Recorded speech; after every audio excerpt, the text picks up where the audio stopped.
ఇప్పుడు talk of the town గా మారిన నాని జెర్సీ దర్శకుడు గౌతమ్ తిన్ననూరి చాలా రిలాక్స్ మోడ్ లో కనిపిస్తున్నాడు. సాధారణంగా ఫార్ములకు కట్టబడే సినిమాలు అధికంగా వచ్చే టాలీవుడ్ లో నాని లాంటి స్టార్ హీరోతో జెర్సీ లాంటి సబ్జెక్ట్ ని ట్రై చేయడం చాలా రిస్క్.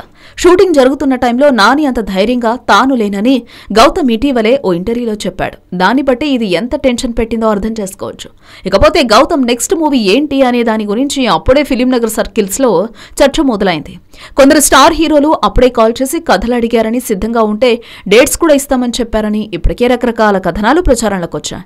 దాని గురించిన క్లారిటీ గౌతమ్ స్వయంగా ఇచ్చేశాడు. దాని ప్రకారం గౌతమ్ మూడో సినిమా ఎవరికీ కమిట్ కాలేదు. తన దగ్గర చాలా కథలున్నాయని, కొంత రెస్ట్ తీసుకున్న తర్వాత ఎవరితో తీయాలనే ప్లానింగ్ చేసుకుంటానని చెబుతున్నాడు.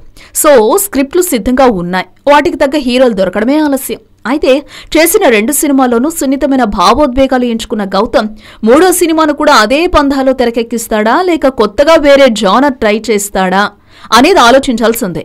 సో దీనికి సంబంధించిన క్లారిటీ రావాలంటే ఇంకో 2-3 నెలలైనా ఆగాల్సి వచ్చేలా ఉంది. హలో, మిమ్మల్నే ఫిలిం సెలబ్రిటీస్ రియల్ స్టోరీస్ ఏంటో తెలుసుకోవాలనుందా? లేటెస్ట్ గా రిలీజ్ అయ్యే మూవీ రివ్యూస్ నేను చెప్తే వినాలనుందా? ఇంకెందుకు ఆలస్యం, యోయో టీవీని సబ్స్క్రైబ్ చేసుకోండి. అలాగే మర్చిపోకుండా యోయో టీవీ యాప్ ని కూడా డౌన్లోడ్ చేసుకోండి.